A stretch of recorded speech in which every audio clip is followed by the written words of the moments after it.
The evening air carried a hint of autumn as Dr. Marcus Richardson stepped out of Memorial Hospital's main entrance. After 16 hours of back-to-back surgeries, his shoulders ached with fatigue, but satisfaction warmed his chest. 2 lives saved today. Not bad for a Tuesday. The parking lot stretched before him, nearly empty except for a few cars belonging to the night shift staff. His Tesla waited in its usual spot, a small luxury he'd allowed himself after making partner at the neurosurgery practice. The click of his shoes against asphalt echoed in the quiet lot as he walked, keys jingling softly in his hand. A police cruiser rolled silently into the lot, its headlights off. Marcus noticed it in his peripheral vision but kept walking, maintaining his usual pace. He'd learned long ago that showing anxiety around law enforcement, even when you had done nothing wrong, could be interpreted as suspicious behavior. The cruiser's doors opened, and 2 officers emerged. Officer James Barrett and Officer Michael Wells moved with practiced coordination, their boots scraping against the pavement as they approached. Barrett, the senior officer, called out first. "Stop right there, sir. Put your hands where we can see them." Marcus froze, his heart rate accelerating despite years of training himself to remain calm in high-pressure situations. He raised his hands slowly, his hospital ID badge still clipped to his white coat catching the dim light from the parking lot lamps. "Officers, is there a problem?" His voice remained steady, professional, the same tone he used to deliver difficult news to patients' families. "We've had reports of drug deals happening in this parking lot," Barrett said, his hand resting on his holster. "You match the description of our suspect." Marcus felt a familiar weight settle in his stomach. "I'm Dr. Marcus Richardson. I'm a neurosurgeon here at Memorial. I just finished my shift and I'm heading home." Wells moved to Marcus's left, creating a triangulated position. "Sure you are. And I'm the chief of surgery. Get your hands on the car." "Officers, my ID is right here on my coat. I've been in surgery all day. You can verify." Barrett closed the distance between them in 2 quick strides. "I said, hands on the car. Do it now." Before Marcus could comply, Barrett grabbed his arm, twisting it behind his back with unnecessary force. The keys fell from Marcus's hand, clattering against the pavement. His face pressed against the cold metal of his car as Barrett roughly patted him down. "Listen," Marcus tried again, fighting to keep his voice level. "There are security cameras all over this lot. Call the hospital security desk. They can confirm who I am."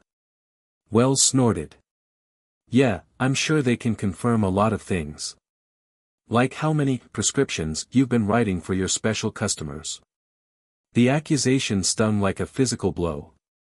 Marcus had spent 15 years building his reputation, helping countless patients, mentoring minority medical students. And in mere moments, these officers had reduced him to a stereotype. Security cameras whirred above them, recording everything.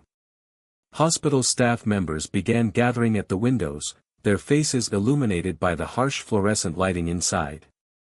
Marcus recognized a few of them, nurses he'd worked with that very day, now watching him being treated like a criminal. The cold steel of handcuffs bit into his wrists as Barrett secured them, checking them extra tight. Marcus winced but didn't protest.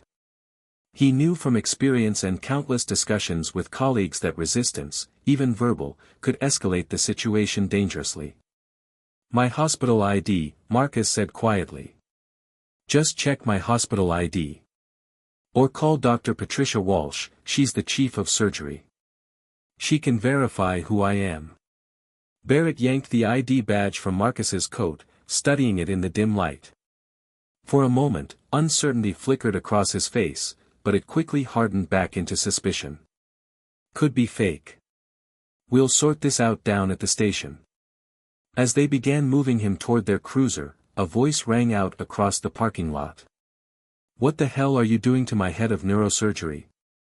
Dr. Walsh strode toward them, her white coat billowing in the evening breeze, her face set in the same expression she wore when dressing down residents who made careless mistakes. Behind her, hospital security officers hurried to keep pace, their radios crackling with activity. The night had just begun to shift, but Marcus knew from the determined look in Dr. Walsh's eyes that this story was far from over.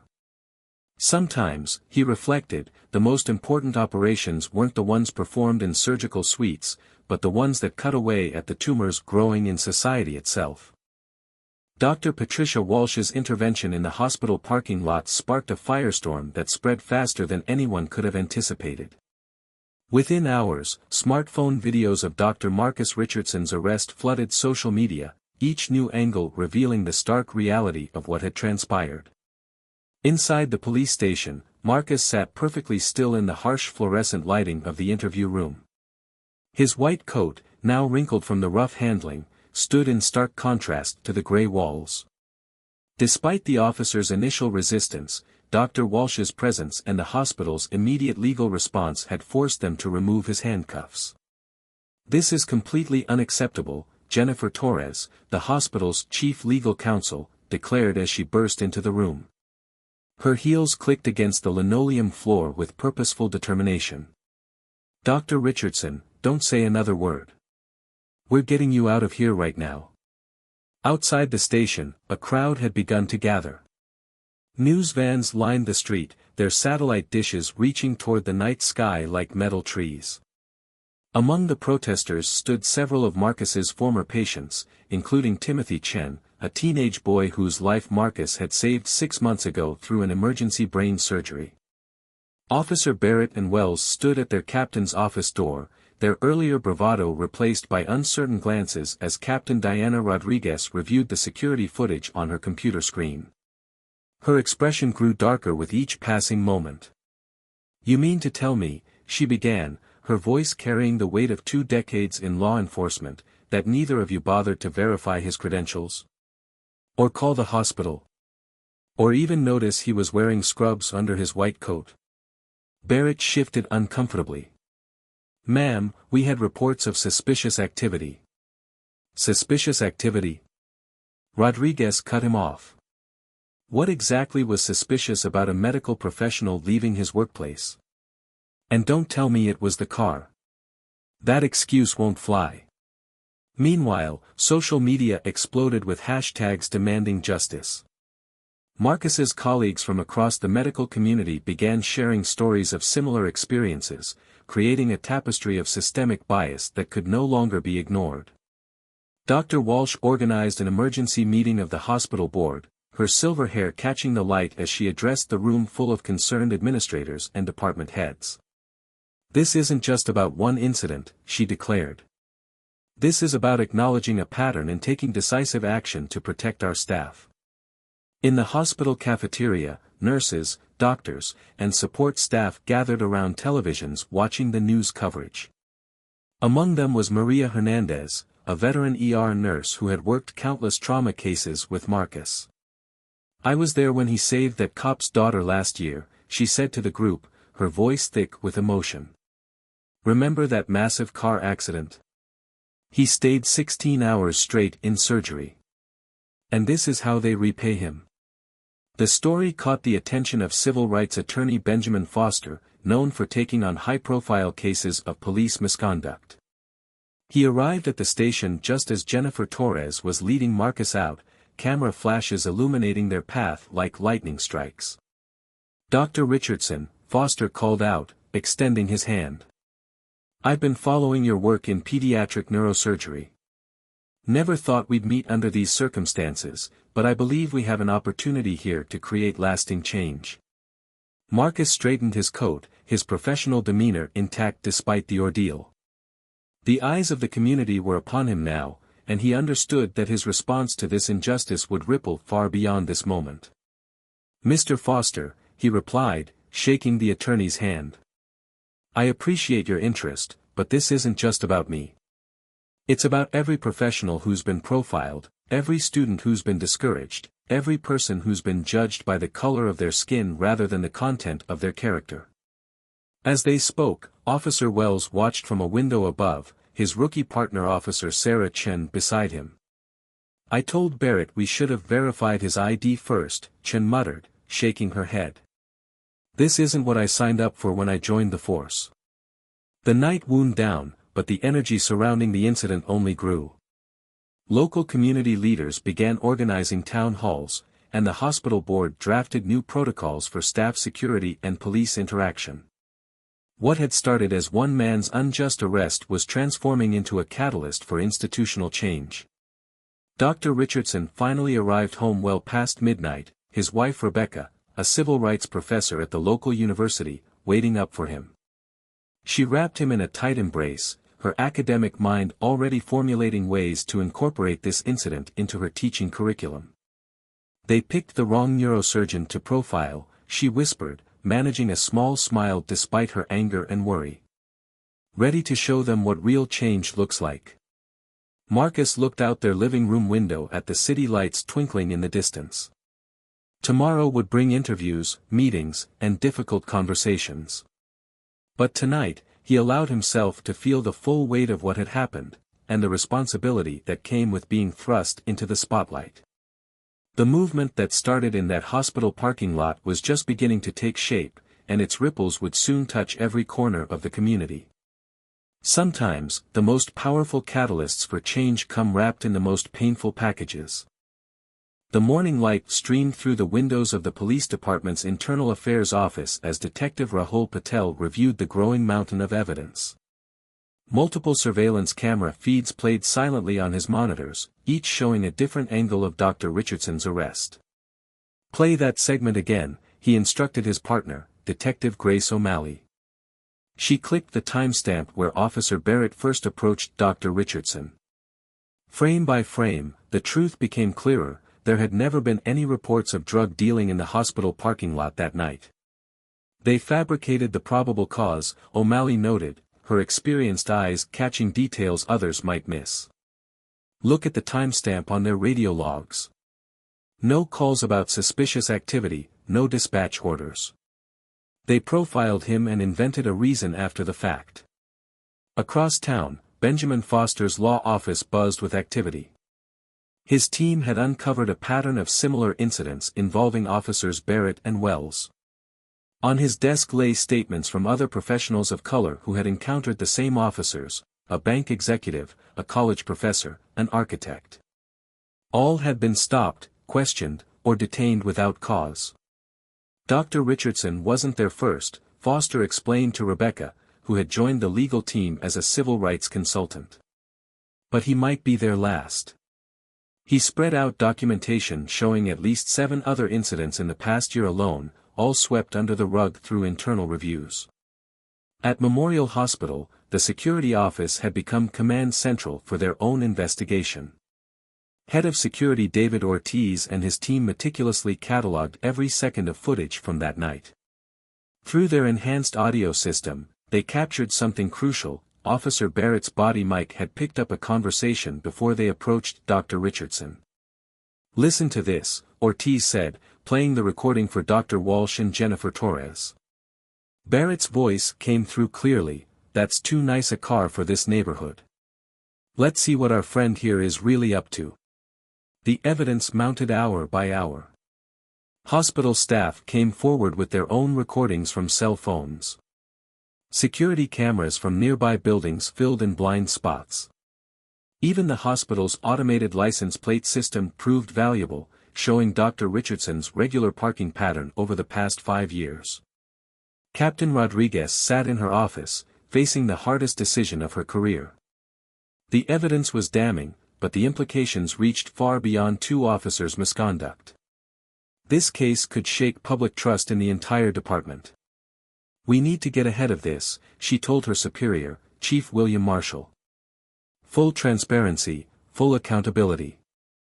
These officers violated everything we stand for." Meanwhile, Dr. Richardson returned to work, his surgical skills unwavering despite the turmoil. In the OR, preparing for a delicate spinal procedure, he found unexpected support from his surgical team. "We've got your back, Dr. R," his lead surgical nurse, Thomas Wilson, assured him. "Every single one of us witnessed what happened. We're not staying quiet anymore." The hospital board convened an emergency session to address security protocols. Dr. Walsh presented a comprehensive plan for staff protection, including improved lighting, security escorts, and a direct line to hospital legal counsel. "Our staff's safety isn't negotiable," she declared. "When our doctors and nurses fear law enforcement more than the emergencies they handle daily, something is fundamentally broken." As the truth continued to surface, Officer Chen made a difficult choice. She approached internal affairs with additional evidence, text messages from Barrett showing a pattern of racial profiling and misconduct. Her hands shook as she handed over her phone, but her voice remained steady. "This isn't what justice looks like," she stated firmly. "I took an oath to protect and serve everyone, not just some people." The media coverage intensified as more details emerged. Local news anchor Dante Williams, who had undergone emergency surgery performed by Dr. Richardson 2 years prior, devoted a special segment to the story. "When the person who saved my life can't safely walk to his car after saving others, we have to ask ourselves, what kind of society have we built?" His words resonated across the city, prompting difficult but necessary conversations in homes, schools, and workplaces. By evening, Detective Patel had compiled enough evidence to present to the district attorney. The truth was inescapable: this wasn't just about one incident or 2 officers. It was about a system that needed fundamental change. As the sun set over the city, Dr. Richardson stood at his office window, looking out at the parking lot where it all began. His phone buzzed with a message from Benjamin Foster: "Evidence is solid. Justice is coming. Ready for tomorrow?" Tomorrow would bring the official press conference, where all the evidence would be presented to the public. The truth would finally emerge in full, but Marcus knew this was just the beginning. Real change would require more than exposing one incident, it would demand a complete reimagining of justice itself. The courthouse steps teemed with reporters and cameras as District Attorney Victoria Ramirez approached the podium. The morning sun cast long shadows behind the gathered crowd, all waiting to hear the results of the 2-week investigation into Dr. Richardson's arrest. After careful review of substantial evidence, Ramirez began, her voice carrying across the hushed crowd, "My office is filing formal charges against Officers Barrett and Wells for misconduct, filing false reports, and violation of civil rights under color of law." Inside the courthouse, Benjamin Foster sat with Dr. Richardson and Rebecca, reviewing their civil suit documentation. The evidence had grown beyond their initial expectations, revealing a pattern of behavior that stretched back years. "The department's own records betray them," Foster explained, spreading out documents across the polished conference table. 5 years of random stops showing clear racial bias. Internal complaints buried. Warning signs ignored. Captain Rodriguez testified before the police commission, her testimony sending shockwaves through the department. "We failed," she admitted, her voice steady but heavy with responsibility. "Not just Dr. Richardson, but our entire community. This stops now."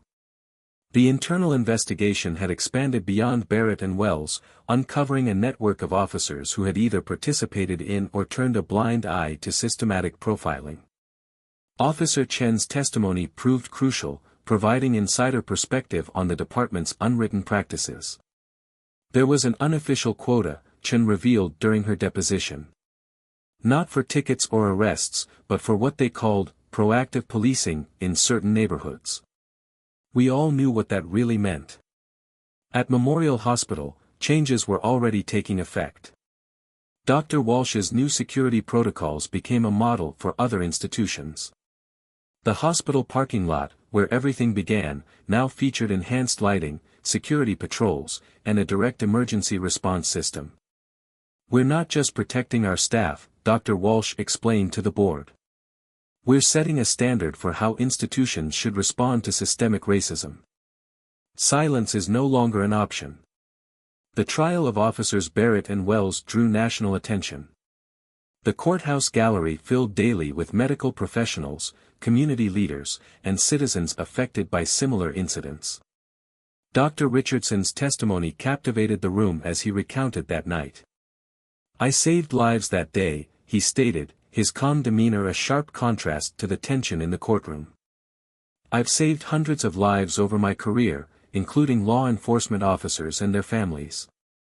But none of that mattered when those officers saw my skin color in that parking lot." Rebecca worked tirelessly with community organizations to develop new police training programs.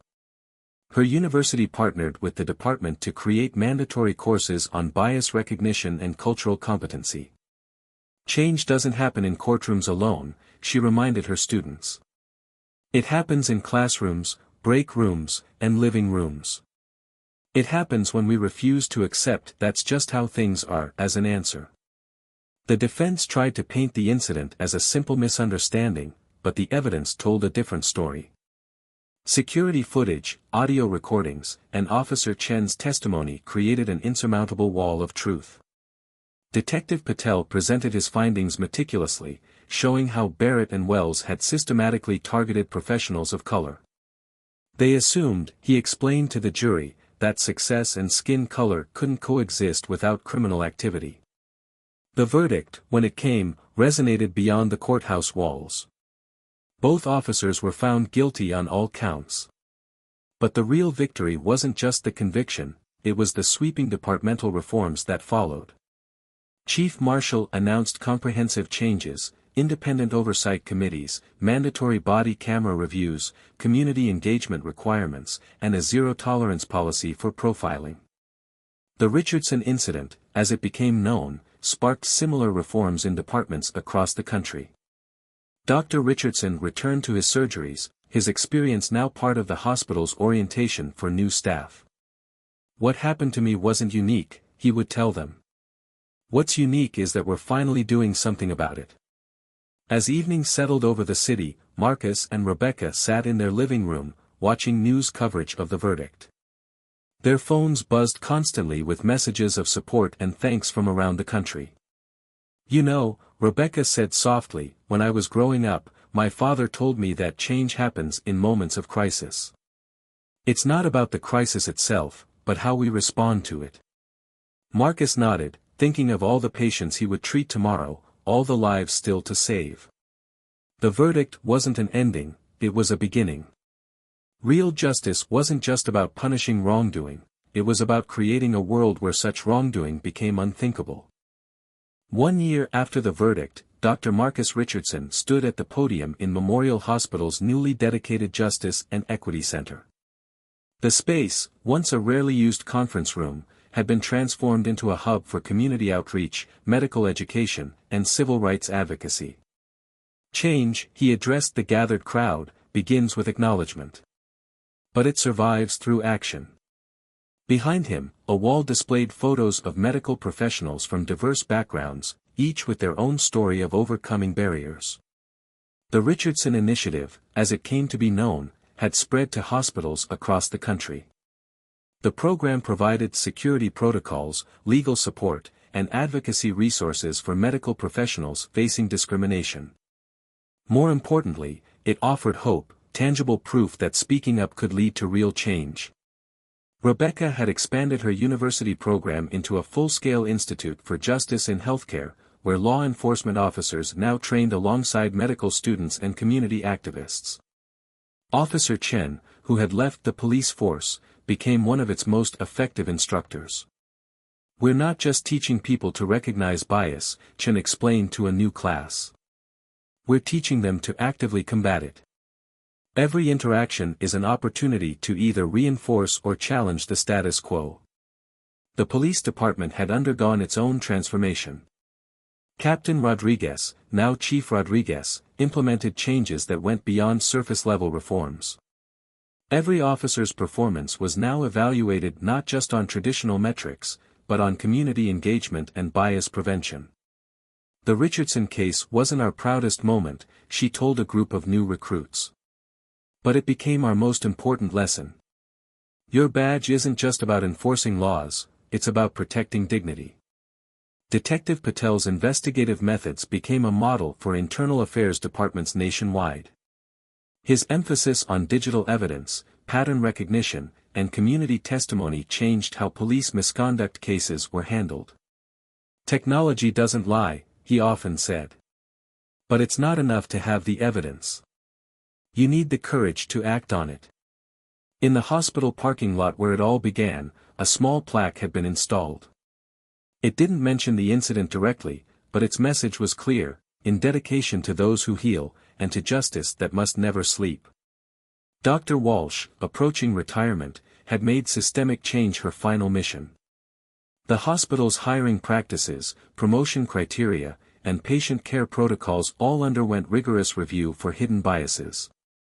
The results were transformative. Memorial became known not just for medical excellence, but for ethical leadership. Benjamin Foster continued his work, but with a new focus. The Richardson case had created a template for institutional change. He now spent as much time advising organizations on prevention as he did litigating cases. The goal, he explained at a legal conference, isn't to win more cases. It's to make these cases unnecessary. Marcus and Rebecca's home had become an unofficial gathering place for activists, medical professionals, and law enforcement officials committed to change. Their living room hosted conversations that bridged divides and challenged assumptions. One evening, as they hosted a discussion group, Timothy Chen, the teenage patient whose life Marcus had saved, arrived with news. He had been accepted to medical school. "You showed me that being a doctor isn't just about medical knowledge," he told Marcus. "It's about standing up for what's right, even when it's hard. Especially when it's hard." The changes rippled outward, touching lives in unexpected ways. Former Officer Barrett, after serving his sentence, requested to speak at one of Rebecca's classes. His message was simple but powerful: "I was wrong, and I'm sorry. But sorry isn't enough, we have to do better." As the sun set on another day of surgeries, Marcus stood in his office, looking at a photo on his wall. It showed him with his first class of minority medical students, all of them now successful doctors themselves. Beside it hung a newspaper clipping about the case, its headline faded but its impact undimmed. Rebecca joined him, slipping her hand into his.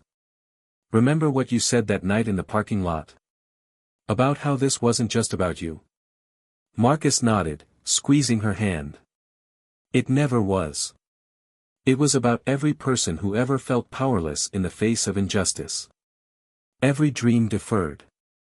Every silent voice." Outside, the hospital parking lot gleamed under new lights, cameras watchful but unobtrusive. A young doctor walked confidently to her car, badge displayed proudly on her white coat. No one stopped her. No one questioned her right to be there. And in that simple moment, that quiet, unremarkable moment of a medical professional simply going home after saving lives, was the truest measure of how far they'd come, and how far they still had to go. The end wasn't really an end at all, but a beginning. Each small victory, each mind changed, each barrier broken became a seed planted in the soil of progress. And from those seeds, slowly but surely, a more just world began to grow.